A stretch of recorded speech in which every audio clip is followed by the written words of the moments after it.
தமிழ்நாடு அரசியல் வரலாற்றில் அதுவரை இப்படி ஒன்று நடந்ததில்லை என கூறும் அளவிற்கு ஒரு நிகழ்வாக அமைந்தது எடப்பாடியார் முதலமைச்சரானது.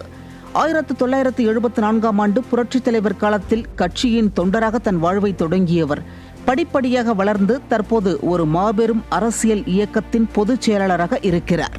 அதிர்ஷ்டத்தில் வந்தவர், பணம் கொடுத்து வந்தவர், காலில் விழுந்து வந்தவர் என அரசியல் வட்டாரத்தில் எதிர்க்கட்சிகள் விமர்சனம் வைத்தாலும் அவர் முதலமைச்சரான பின் தமிழ்நாட்டு மக்களுக்கு என்ன செய்தார் என்பதே முக்கியமாகும். எடப்பாடியார் ஒரு கட்சியின் தலைவராக இருந்தவருக்கு மகனோ பேரனோ இல்லை. சாதாரண இடத்திலிருந்து வந்தவர். ஒரு மாபெரும் தலைமையை இழந்த பின் அந்த இடத்திற்கு வந்து பல துரோகிகளையும் எதிரிகளையும் சமாளித்து கட்சியையும் வழிநடத்த வேண்டும். முதலமைச்சர் என்ற பெரும் பொறுப்பையும் செவ்வனே செய்ய வேண்டும் என்பது சாதாரண விஷயமில்லை. இந்த ஆட்சி 2 மாதங்களில் கவிழ்ந்துவிடும், 6 மாதங்களில் கவிழ்ந்துவிடும் என கூறியவர்கள் அதற்கான சகுனி வேலைகளையும் செவ்வனே செய்தனர். அவை எல்லாவற்றையும் சமாளித்து கட்சியை கட்டுக்கோப்பாக இன்னும் உயிர்ப்புடன் வைத்திருக்கிறார். தான் ஆட்சியில் இருந்த 4½ ஆண்டு காலத்தில் 11 மருத்துவக் கல்லூரிகள், 63 கலைக் கல்லூரிகள், 6 சட்டக் கல்லூரிகள், அத்திக்கடவு அவிநாசி திட்டம் என பல மக்கள் நல திட்டங்களை கொண்டு வந்தார். அவரது ஆட்சியின் மிக முக்கிய மைல்கல்லாக இருப்பது மருத்துவ இடஒதுக்கீட்டில் இந்தியாவில் எந்த முதலமைச்சரும் செய்யாத 7.5% உள் இடஒதுக்கீட்டை கொண்டு வந்ததே. இன்னும் எண்ணற்ற சாதனைகளை அவர் தன் ஒவ்வொரு பிரச்சாரத்திலும் பட்டியலிட்டு வருகிறார். எந்த பெரும் தலைமையும் ஆதரவு இல்லை, வழி வழியாக நிர்வாக பொறுப்பும் இல்லை. ஆனால் அவரது ஆட்சிக் காலத்தில் ஏற்பட்ட புயல், வெள்ளம் மற்றும் காற்றில் பரவும் கொரோனா தொற்றையும் மிக சாமர்த்தியமாக கையாண்டு மக்களை காத்தார்.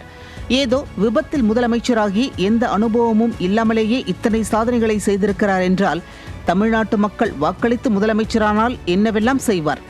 அப்போதே விவசாயிகளுக்கு பயிர்க்கடன் தள்ளுபடி, மாணவர்களுக்கு கல்விக்கடன் தள்ளுபடி கொடுத்தவர் மீண்டும் மக்கள் செல்வாக்குடன் முதலமைச்சரானால் முழு பலத்துடன் மக்களுக்கான நலத்திட்டங்கள் ஒவ்வொன்றையும் பார்த்து செய்வார் என்கிறார்கள் அவரை முழுமையாக அறிந்தவர்கள். குடும்ப ஆட்சி என தெரிந்தும் ஸ்டாலினுக்கு ஒருமுறை வாய்ப்பளித்துவிட்டு நொந்து கொண்டிருக்கும் மக்கள் எடப்பாடியாரின் 4½ ஆண்டுகளில் நடந்த நன்மைகளை நினைத்து பார்த்தாலே தெரியும் யார் சிறந்த முதல்வராக இருந்திருக்கிறார்கள் என. எதுவுமே செய்யாமல் விளம்பரங்களை மட்டுமே செய்து வாழ்ந்து வரும் திமுக ஒருபுறம், மக்களுக்கு வேண்டியதை பார்த்து செய்துவிட்டு விளம்பரங்களை நம்பாமல் மக்களை மட்டுமே நம்பி களத்தில் நிற்காமல் உழைத்து வரும் அதிமுக ஒருபுறம். பல துரோகங்கள், சதிகளுக்கு பின்பும் கட்சியை உறுதியாக வைத்திருப்பதோடு வாக்குகளுக்காக அவதூறு ஆபாசம் பேசாமல் இன்னும் நாகரிக அரசியலை மட்டுமே செய்து வரும் ஒரு சாதாரண மனிதன் உழைத்தால் பெரும் பொறுப்புக்கு வரலாம் என்ற வரலாற்றை படைக்க ஒவ்வொரு சாதாரண மனிதனுக்கும் ஊக்கமளிக்க எடப்பாடியாருக்கு வாக்களிக்க வேண்டும். வீண் அவதூறுகளால் ஒரு தலைவனை வீழ்த்தி விடலாம் என்ற திமுகவின் நயவஞ்சக எண்ணத்தை முறியடிக்க எடப்பாடியாருக்கு வாக்களிக்க வேண்டும். குடும்பத்தை மட்டுமே வளர்த்து கொள்ளையடித்து வரும் திமுகவை விரட்டி அடிக்க எடப்பாடியாருக்கு வாக்களிக்க வேண்டும். விவசாயிகளின் பிரச்சனைகள் தீர்ந்து வாழ்வாதாரம் உயர விவசாயிகள் நண்பன் எடப்பாடியாருக்கு வாக்களிக்க வேண்டும். பெரும் பணம் மற்றும் ஊடக பலத்தை வைத்து திமுக எதிர்த்து வரும் ஒருவர் முதலமைச்சரானால் அவரின் செயல்பாடுகள் எப்படி உள்ளது என்பதை பார்க்கவே எடப்பாடியாருக்கு வாக்களிக்க வேண்டும்.